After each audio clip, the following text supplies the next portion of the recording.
the World Cup has gone to a place it never went to before, and I think that now, because obviously we think of soccer, we think of football, and we think Europe or South America, right? Like it's right one of two things, and I think linking it to the Middle East, linking it to a country in Asia, really normalizes the fact that the game belongs to everyone. When casual football fans think of global football, they think of Brazil. They think of Spain. They think of France. They think of Argentina. But they never think of Qatar or other Middle Eastern countries. Europe and South America have historically been accredited as powerhouses of football. However, in recent years, the Middle East has seen a surge of increased interest in the sport.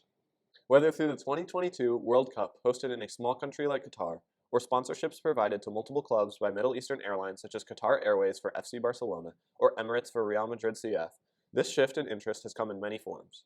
Player trades, such as Cristiano Ronaldo moving to Saudi Arabian team Al Nassr FC, also prove strategic moves by the country to diversify the economy and potentially bid for the 2030 World Cup to generate more revenue from the football avenue. All in all, football in the Middle East is on the rise. Qatar is relatively new to football compared to other major countries, only creating their football association in 1960 and becoming an official member of FIFA in 1963. After developing their national team, the Qatar Football Association developed their national league in 1972. In 1992, Qatar qualified for their first Olympics as well as winning their first ever Gulf Cup. Their success did not stop there. They went on to win the Gulf Cup 2 more times and most recently the Asian Cup in 2019. 2010 was the year in which they received the bid to host the World Cup in 2022, and all of a sudden, football became a bigger deal because they were the first Middle Eastern team to host a World Cup. Then, they were invited to the Copa America and the CONCACAF Gold Cup, where they performed mildly well. During the 2022 FIFA World Cup, the footballing world was exposed to a different culture and area of the world compared to previous host countries. The 2022 World Cup set in Qatar was groundbreaking, as Qatar was the first World Cup host country from the Arab world and the first World Cup host from the Middle East. While the host country's national team was wildly underwhelming during the tournament, there were some memorable runs from teams in the Arab world, including Saudi Arabia's 2-1 upset victory against eventual World Cup champions Argentina, and Morocco's all-time run to the semifinals with defeats over Belgium, Spain on penalties, and Portugal along the way. The tournament was a hit, as viewership numbers broke numerous records across multiple broadcasts, and the World Cup final viewership reached roughly 1.5 billion people according to FIFA. There were breakout stars throughout the tournament like Enzo Fernandez, Sjosko Guardiola, and Randall Colomuani, and Lionel Messi finally won his World Cup with Argentina. However, at the same time, it was one of the most controversial World Cups of all time. Perhaps the most egregious issue surrounding the World Cup was the use of migrant workers to build stadiums for the tournament and the high number of deaths of the migrant workers in the country in the lead up to the tournament. My perspective on it, like as someone who's lived there previously, is that there have always been like workers in the country, and for the most part, you see the workers being treated as normal people who are just there to do a job. I do not doubt, however, like there could have been like better conditions for them to work, like specifically not during like peak heat hours, seeing how like the country could get really hot and stuff. Additionally, there was a lot of controversy surrounding the selection of Qatar as the host country for the 2022 World Cup. There were many claims of corruption within FIFA, which ultimately led to many arrests by the FBI and the FIFA president at the time, Sepp Blatter, stepping down from his position. Furthermore, the unorthodox timing of the World Cup was problematic for many people on whether or not Qatar should have hosted the World Cup, claiming that the unnatural heat was enough to deny the country the bid for the tournament. Obviously, some days it was like super hot, but I guess there was like this imbalance of like in the stadiums, there were times that it was at night in the stadiums, I was just freezing, right? Because I was sitting under one of the vents and it was just literally just blasting cold air. Like, I don't know, it was just really interesting, like the way like they were handling the heat. And but yeah, I don't, in terms of the weather was definitely not a problem for me personally. It was fine most days. There are some points during the day where it was like hot, but that's just, I think, the shock factor, because we went from like Michigan in the winter to like Right. extremely like warm environment. So you don't think the like weather has too much of an impact on like your viewing experience of soccer like in the Middle East? No. Definitely not. As a result of the World Cup, there were many economic developments within Qatar, which again weren't without their controversy or drawbacks. For one, the Qatar government invested heavily in new stadiums, hotels, an updated metro system, airport expansions, and other infrastructural developments. The economic investments in improving travel infrastructure were critical to handle the influx of tourists to the relatively small host country. There was a big change in the sense that like before the metro system was not active previously. And so, yeah, like Ryan said, it was like designed specifically to open during the World Cup.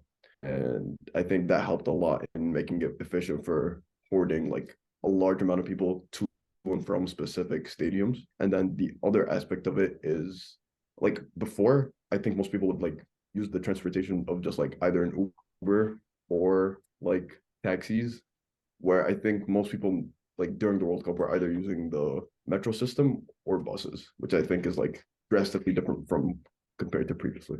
However, these high-tech stadiums serve little purpose after the World Cup is over, and therefore are not too profitable from an investment standpoint.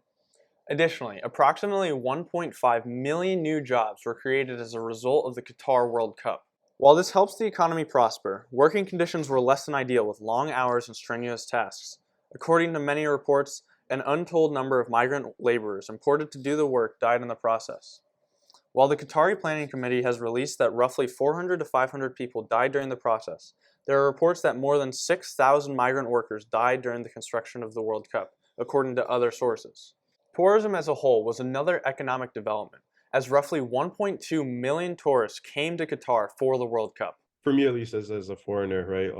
Who's never been there, like it was definitely cool to see like again how religion is there compared to other parts of the world. And yeah, it was a little diluted, I guess, because of like all the World Cup fans probably, but like I think it just gave like it was a very enriching experience for like at least all the foreigners to see like Qatari culture. I guess my experience is like different because I've experienced like all of those things before coming to the World Cup. So the only thing I did see about like it's like everything was kind of like World Cupified. Like even the Sugwaga, as an example, like it was like the cultural center, but every other store had like it was selling something related to the World Cup, whether that be teams or something else.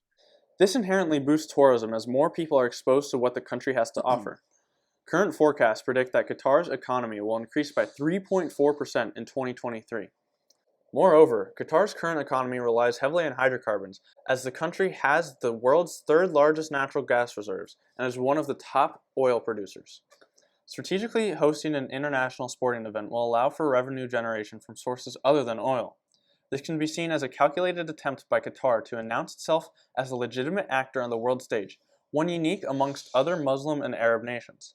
By doing so, Qatar breaks away from relevant stereotypes regarding the Middle East. This socially, along with economically, changes the culture within the country. Middle Eastern moguls have also focused their resources on football outside of the Middle East. As the sport of football has grown in the region and the economy in the Middle East has developed, leadership in the Middle East has taken a larger interest in supporting the sport. The support is not only shown domestically, but it is shown internationally, especially in Europe. In recent years, different groups headed by countries and wealthy business people from the Middle East have taken over European teams and transformed them into top teams in their respective leagues and in Europe as a whole. In 2008, the Abu Dhabi United Group, an investment company from the Abu Dhabi royal family in the United Arab Emirates, took control of Manchester City, which has translated to 5 Premier League titles, 4 of which have been won in the past 5 years.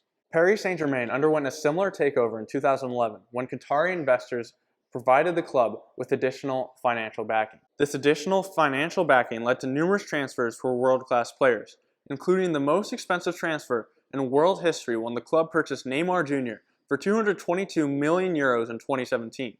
In 2021, Newcastle United was taken over by the Sovereign Wealth Fund of Saudi Arabia in a deal worth a staggering £305 million.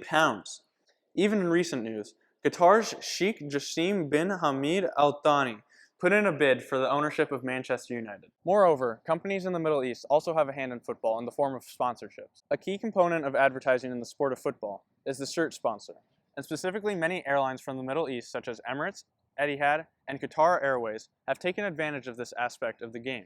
In 2018, Arsenal re-upped their shirt sponsorship deal with Emirates for £200 million, a partnership that has been in practice since 2006. The club also has a sponsorship deal with Emirates for their stadium, with the same name.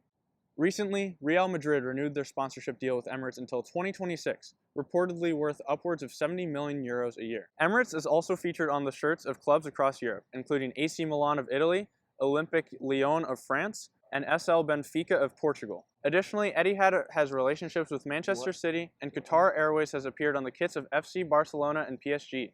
Airlines from the Middle East have specifically decided to sponsor kits of football teams in order to promote their country, especially as the Middle East looks to diversify their economy from being heavily reliant on oil to including tourism as a main feature in their economies. Raymond Kalau, the founder of an independent industry and consumer trends research agency, says that by aligning themselves with individual athletes and national sports teams, airlines are tapping into the general public's emotions, which can be a powerful way of branding.